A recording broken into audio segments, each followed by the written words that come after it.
अजीबोगरीब बहू। मोनिका बहू से सब परेशान थे। कारण था उसका नेचर, जो शादी के 8 साल बाद भी किसी को समझ में नहीं आ रहा था। बहू, मैं मंदिर जा रही हूँ, आऊँ तो पराठा तैयार रखना। पराठा किस चीज़ का माँ जी? आलू पनीर या प्याज आलू या मेथी का बना दूँ? सास, जिसे मंदिर जाने के लिए देर हो रही थी। अरे बहू, किसी भी चीज़ का बना देना, वैसे भी भूख बहुत लगी है, मैं जल्दी ही मंदिर होकर आती हूँ। सास तो चली जाती है, लेकिन बहू वो तो अपने ही काम में मस्त हो जाती है। बेटा, तेरी सास आती होगी, जल्दी से पराठा बनाकर रख दे, नहीं तो तेरी क्लास लग जाएगी। ना ना पिताजी, अब कोई मेरी क्लास नहीं ले सकता। नहीं ले सकता? अब नहीं ले सकता क्या मतलब? तेरी सास तो आज तक मेरी क्लास ले रही है। पिताजी, मैंने तो शादी ही इसलिए की है कि मुझे पढ़ाई ना करनी पड़े। क्लास लेंगी सास तो मैं नहीं रह पाऊंगी। अरे तो जो होमवर्क देकर गई है वो जल्दी से पूरा कर ले बेटा। होमवर्क? कैसा होमवर्क? अरे परेशान हो गया मैं तो। कुछ नहीं बहू, कुछ नहीं, सॉरी, जा। माफ़ी भी मांग रहे हैं पापा जी, और मुझे पता भी नहीं कि आपने क्या गलती कर दी। खैर, जा रही हूँ मैं। आज ना अलमारी ठीक करने का काम करना है मुझे। बहू कमरे में चली जाती है कि सामने उसकी सहेली की बेटी आ जाती है। अरे मेरा बेटा, ये कौन है? माँ, ये मेरी सहेली है मायरा, पास के सेक्टर में रहती है। अच्छा, क्या नाम है? कहाँ मिले तुम दोनों? आंटी, इसने बताया ना कि मेरा नाम मायरा है, मैं पास के बिल्डिंग में रहती हूँ और हम स्कूल फ्रेंड्स हैं। अच्छा, तुम लोग स्कूल में नहीं खेलते, जो घर में खेलने की ज़रूरत पड़ गई? वैसे क्या करते हैं पापा तुम्हारे? आंटी, मेरे पापा अमेरिका में रहते हैं। अच्छा, क्या करते हैं? अच्छा, कितने भाई बहन हो तुम? और सॉरी आंटी, मुझे जाना है। मीरा, देख लेना, खेलना हो तो शाम को पार्क में मिलते हैं। सहेली के जाने के बाद क्या है माँ, भगा दिया ना मेरी सहेली को। अरे पता नहीं क्यों इतनी बड़ी होकर भी आप समझ नहीं पाती कि कैसे रहना चाहिए, क्या पूछना चाहिए। भगा दिया मेरी सहेली को। खैर, मोनिका का अजीबो-गरीबो नेचर चेंज होने का नाम ही नहीं ले रहा था। एक दिन, क्या बात है मोनिका, कहाँ जा रही हो? मैं ना ज़रा बाज़ार जा रही हूँ, थोड़ा काम है। आप बताओ, काफ़ी बिजी लग रहे हो। हाँ यार, वर्क फ्रॉम होम है ना, तो काम बहुत ज़्यादा है। ठीक है, कोई ना। वो क्या है ना, बाहर धूप है और मुझे सामान लेने जाना था। कोई ना, लेकर आती हूँ। क्या होगा, ज़्यादा से ज़्यादा चक्कर खाकर गिर जाऊँगी या फिर कुछ हो जाएगा। अरे नहीं नहीं, लाओ लाओ, क्या लाना है? लिस्ट मुझे दे दो, मैं लेकर आता हूँ। मोनिका पति को लिस्ट देकर किचन में चली जाती है। अरे क्या बात है, तू तो झोला लेकर निकली थी, फिर वापस क्यों आ गई? वो क्या है ना, ये बोले कि मैं ले आता हूँ तो मैं वापस आ गई। देख ले, किचन तेरा है, तू जानती है क्या है क्या नहीं है। अरे कोई बात नहीं, वो ले आएंगे ना सब, मैंने उन्हें लिस्ट दे दी है। लेकिन थोड़ी देर बाद जब पति सामान लेकर आता है तो मैं चली दाल बनाने। लेकिन ये क्या, झोले से तो दाल निकलती ही नहीं। ये क्या है जी, दाल क्यों नहीं लाए आप?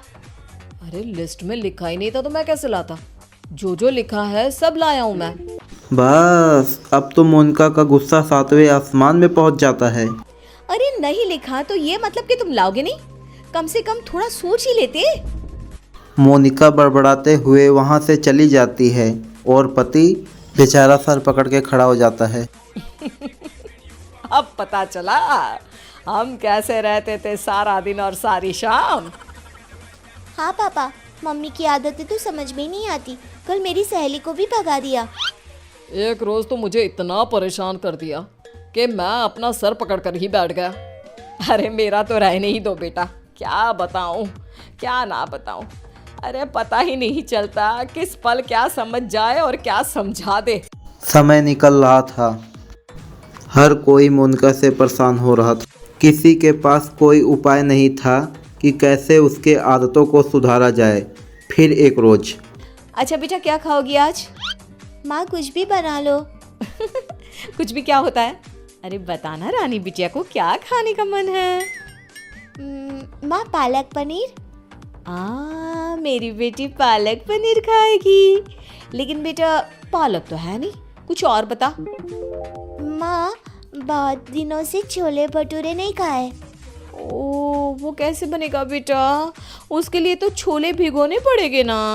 बेटी जो भी माँ को बनाने के लिए बताती, मोनिका कोई ना कोई परेशानी बता देती थी। फिर उसके बाद माँ कुछ भी बना दे, तू एक काम कर, दाल चावल ही उबाल दे। वही तो बनाया है बेटा, चल जल्दी से आजा खा ले। क्या है, माँ ने जब बना ही लिया था दाल चावल तो मेरा वक्त क्यों बर्बाद कर रही थी? तभी वहाँ दादी आ जाती है। क्योंकि तेरी माँ है ही ऐसी। यहाँ तेरे पास आने से पहले मेरा भी सर खा कर गई है। क्या कर सकते हैं अब। पर दादी ऐसे हाथ पैर बांध कर भी तो नहीं रह सकते ना। हाँ बेटा, सही बोल रही है तू। बहू को तो समझाना ही होगा कि वो जो व्यवहार करती है वो ठीक नहीं है। बस फिर क्या था, सब सोच लेते हैं जैसे को तैसा करना है। अगले रोज नाश्ते पर ये क्या है मोनिका, पराठे क्यों बनाए? मुझे तो पोहा खाने का मन था। लेकिन मुझे कैसे पता चलेगा कि आपको पोहा खाना है? बता देते ना। बिल्कुल वैसे ही जैसे तुमको लगता था कि मुझे ये पता होना चाहिए था कि दाल लानी है। मोनिका को कुछ तो समझ में आ जाता है, लेकिन वह शांत रहती है। अगले रोज माँ जी, वो कल ना मेरा व्रत है, तो बताइए ना शाम की पूजा कैसे करनी होती है? कौन सी पूजा, साड़ी वाली या सूट वाली? माँ जी, साड़ी वाली।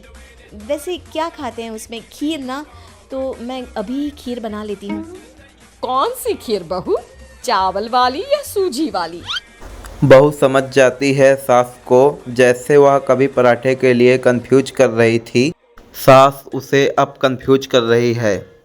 तभी डोरबेल बजती है। सामने होती है पड़ोसन, जो मोनिका से मिलने आई हुई होती है। अरे बिटिया, माँ को बुलाना अपनी। माँ को? लेकिन इस वक्त आपको क्या काम है? छोटी सी है, लेकिन सवाल देखो पुलिस की तरह दागी जा रही है। बेटा, उनसे चीनी लेनी थी। अच्छा, आपकी कटोरी में या हमारी? बेटा, वो मैं लेकर आई हूँ, जरा माँ को बुला दो। कल पड़ोसन के घर क्या झगड़ा हुआ ये भी पूछना था। ये क्या बात हुई, किसी के घर के झगड़े को डिस्कस करना? वैसे आपके पति क्या करते हैं? वो कितने बजे ऑफिस जाते हैं? और माँ जब शाम को वॉक पर जाती है तो क्या उस वक्त आप लोगों की बात नहीं होती? मोनिका बेटी की सारी बातें सुन रही होती है, लेकिन जैसे ही वह बेटी को कुछ कहती, पड़ोसन उल्टे पैर चली जाती है। माँ, मीरा, मैं समझ गई हूँ कि मैं क्या गलती कर रही थी। मुझे माफ़ कर दीजिए प्लीज़।